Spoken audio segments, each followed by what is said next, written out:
Bem no centro histórico da cidade imperial, uma importante área verde está especialmente bela.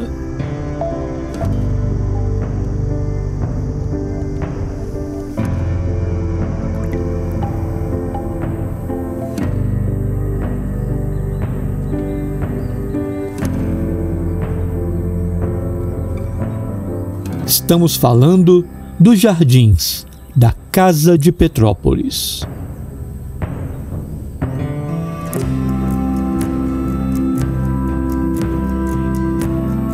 É verdade que no coração dessa grande área verde, a mansão de 1879 é a imagem mais marcante e conhecida nacionalmente.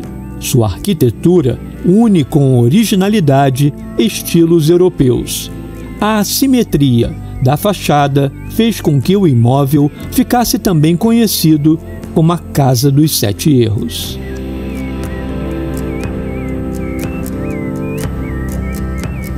Até 1982, essa foi a residência de seguidas gerações do empresário José Tavares Guerra, afilhado do Barão de Mauá.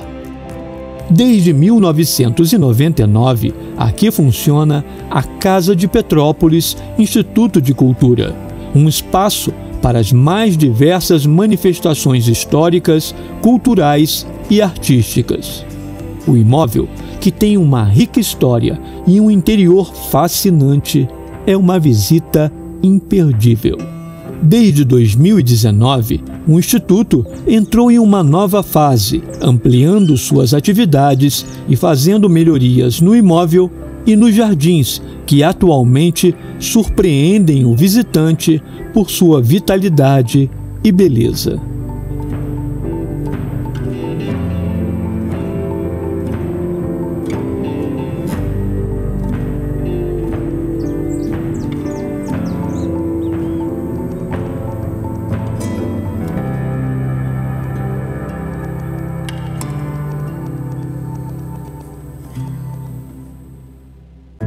O projeto dos jardins é atribuído ao famoso paisagista francês Auguste Glaziou.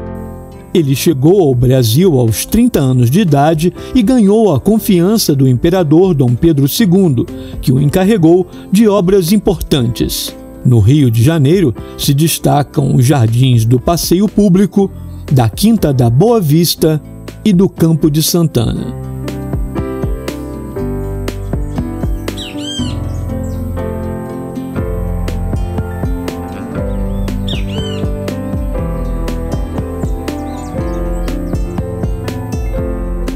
Esse homem conhece como poucos os jardins da Casa de Petrópolis. Eu sou o Gregório Rocha Miranda Pontes, eu sou um dos herdeiros da terceira geração pós-construtor da casa, do JTG, o José Tavares Guerra. Eu tenho 72 anos, eu vivi a maior parte da minha vida aqui por perto, eu sou de Petrópolis e a minha mãe nasceu nessa casa no ano de 1912, então ela participou muito do início da casa. Durante o tempo todo ela foi uma das pessoas que cuidou dessa casa aqui durante muito tempo. E eu, apesar de ter as minhas atividades, sempre estive muito ligado aqui, mesmo durante a minha vida profissional. Por isso que eu tenho esse conhecimento todo. E uma das grandes paixões minhas é justamente o jardim. O José teve 4 filhos, né?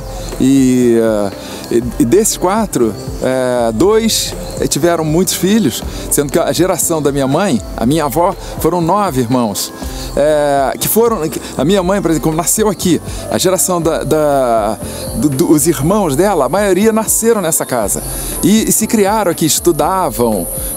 Aqui era autossuficiente, tinha criação de galinhas, de porco, tinha a cozinha, essa coisa toda, tudo funcionava, a maioria das coisas provenientes da própria casa, horta, essa coisa toda. Isso aqui foi feito para essa família e foi desfrutado por ela durante muitos anos, né? Da geração da minha mãe, a gente hoje só tem um tio meu que tem 102 anos e que tem isso daqui assim ainda na imagem, na cabeça dele, assim, muito presente. Ele adora isso aqui porque ele passou a infância dele toda aqui, foi criado aqui. E tem esses episódios, eles tinham aqui passeios das borboletas, passeio dos piqueniques, eles tinham uma coisa para cada momento, né? A família desfrutou disso aqui muito. E depois foi passando pelas gerações. Eu sou da terceira, mas ele já tem 7ª geração. O passeio por esses jardins fica ainda mais interessante sabendo antes como se chegou a esse estágio de preservação. Tivemos aqui durante esses 150 anos períodos em que o jardim teve mais mal cuidado, depois mais bem cuidado. Ultimamente, né, no início desse século XXI, ele ficou meio abandonado. E a gente pegou há 3 anos atrás num estado assim bastante ruim. Mas a gente conseguiu recuperar tudo. Tá? Essa é a grande satisfação que eu tenho de estar falando com vocês, de estar mostrando para as pessoas como a coisa pode se manter, como é bonito, né? E a qualidade do restauro que foi feito para não deteriorar nada, não mudar as características originais. Nesse restauro que a gente vem fazendo agora, nessa fase, tá, a partir de 2019, em que a gente encontrou ele muito ruim e hoje está desse jeito esplendoroso, tá, qual foi a grande preocupação que nós tivemos? Não mexer em nada estrutural, não mudar nenhuma característica do paisagista. Então a primeira regra que a gente usou aqui foi a seguinte: não tirar nada e não colocar nada novo. Tentar não replantar o que estava parcialmente estragado, né? A gente tirava mudas de um canto, botava no outro, preservando todas as características do paisagista. Por isso é que eu acho que está assim, que eu comparo talvez até o início da história da casa, com uma grande vantagem, porque hoje, já 150 anos depois, o jardim atingiu a maturidade. Então é uma coisa sensacional, porque a gente está vendo isso daqui como provavelmente o paisagista imaginou e não teve tempo de vida para ver.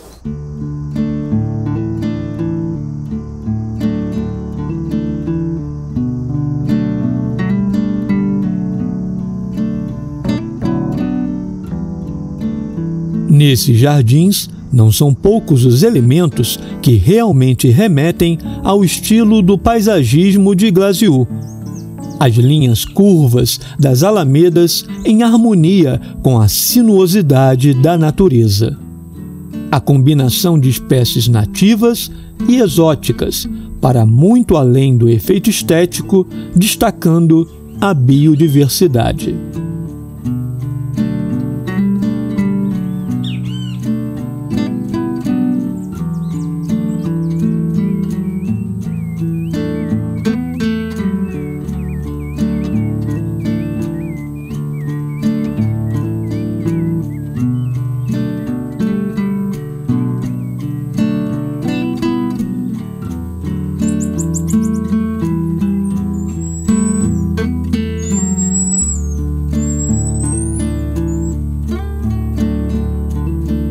O que acontece quando o paisagista faz um jardim? Ele tem as suas ideias, ele tem o local e tem as plantas que ele gosta, né? Então aqui o Glasiou, quando fez isso aqui, ele primeiro, acho que ele preservou muita coisa da Mata Atlântica. Então as bromélias aqui são assim sensacionais. As palmeiras, a diversidade de palmeiras que tem aqui dentro dessa casa, palmeiras que hoje você não encontra em poucos lugares aqui pelo Brasil afora, porque são palmeiras já de 150 anos. Então, por exemplo, o palmito jussara, é importante no meio ambiente. As palmeiras aqui, elas têm 50 metros de altura, porque elas têm 150 anos de idade. O paisagista, ele fazia isso. Ele usava as coisas do local, as coisas que ele gostava, e aqui a gente pode ver, por exemplo, essa costela, esse mar de costela aqui, que sobe nas árvores, depois joga as raízes, é uma planta que não é da Mata Atlântica, E não é nem nativa, é exótica. Mas ela está aqui e compõe. Hoje em dia a gente acha até que ela é uma adotada pela flora brasileira, porque ela está presente em vários lugares. Mas aqui na casa ela tem uma característica que a diferencia dos outros locais, que é o fato dela ser muito antiga, um jardim maduro. Então ela subiu nas árvores e depois jogou as raízes. Isso é uma coisa assim que tem em poucos lugares, com características que só o tempo pode construir. Precisa de mais de um século para atingir o que a gente tem aqui. As trilhas originais, que passaram décadas escondidas, hoje recuperadas, podem ser desfrutadas plenamente, com as plantas em sua maturidade.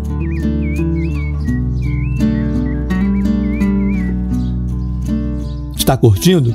Então já deixa o seu joinha, se inscreve no canal da Televisual e marca o sininho para ser avisado dos novos vídeos.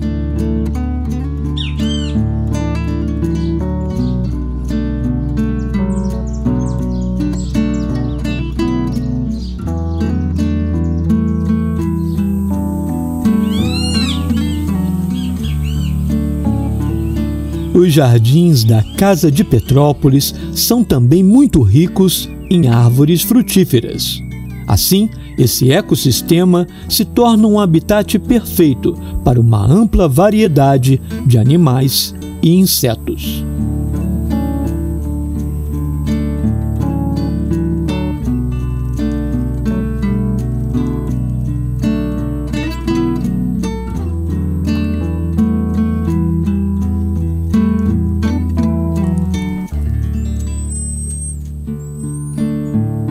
Os micos são uma das atrações que mais atraem os olhares dos visitantes.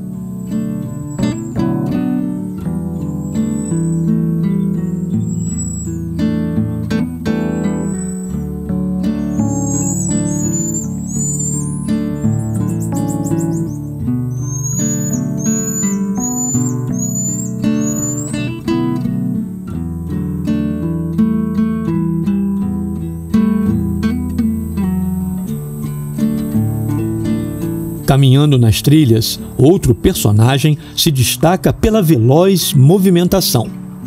Os esquilos são bastante numerosos por aqui, com tanta fartura de comida.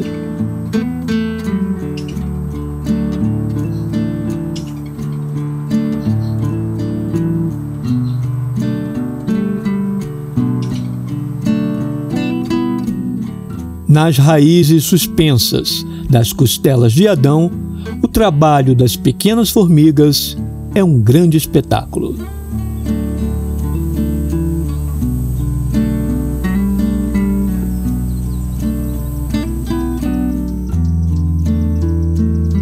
É possível passar várias horas observando o ir e vir frenético dos beija-flores.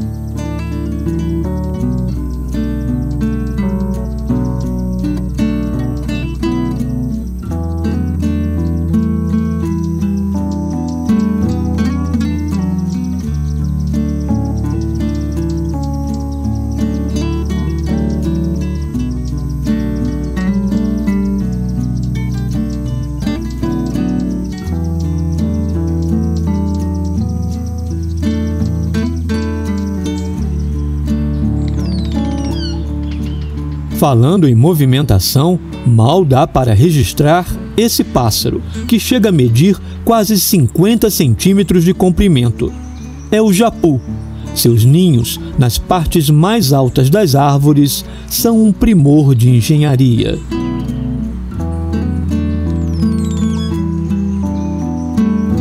A jacutinga, popularmente chamada de jacu, é um dos animais mais importantes para a conservação do palmito jussara. Hoje, ambas as espécies estão em perigo, mas não aqui. São animais que, como a gente nunca predou nada disso, nunca deixou fazer nada, eles são muito mansos.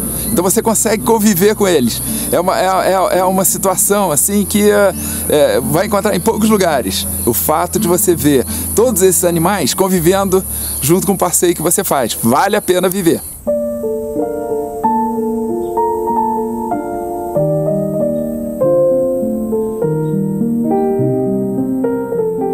Espaços como os jardins da Casa de Petrópolis constituem um patrimônio ambiental de inestimável valor. Abertos aos visitantes, se convertem em uma ferramenta única na formação de uma consciência sobre a importância da preservação do meio ambiente. Mantida a originalidade, sublinha a importância do entorno natural para os bens históricos. Juntos, a casa e seus jardins são uma invejável atração turística.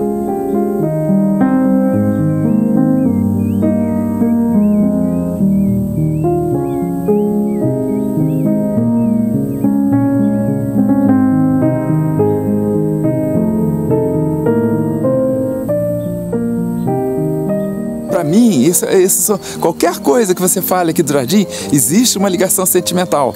Tá? Tanto pela geração da minha mãe, que tinha os tios que pensavam, eu gostava de sentar no cantinho ali das bromélias, o outro gostava da costela, o outro gostava de passear pela trilha do bosque. Tudo isso é ligação afetiva que eu fui preservando e prestando muita atenção, né? Então, o que me permitiu reconstruir isso aqui dessa forma foi exatamente essa observação de 70 anos e de ouvir histórias das gerações anteriores, da geração da minha mãe, que também prestava atenção e me passava esses dados. Então, eu fui formando um banco de dados que permitiu reconstruir hoje dessa forma. Para o visitante, eu tenho certeza que essa casa ela é conhecida no Brasil inteiro, todo mundo já ouviu falar, que venha visitar, porque isso aqui é um patrimônio da cidade de Petrópolis e mesmo do Brasil, quase que inigualável pelas características, né, de um século e meio de existência e como está preservado. Então é um passeio assim, inesquecível, principalmente essa parte do jardim. Além de ter a casa também é um item à parte, né? É uma maravilha, mas o jardim é uma coisa especial.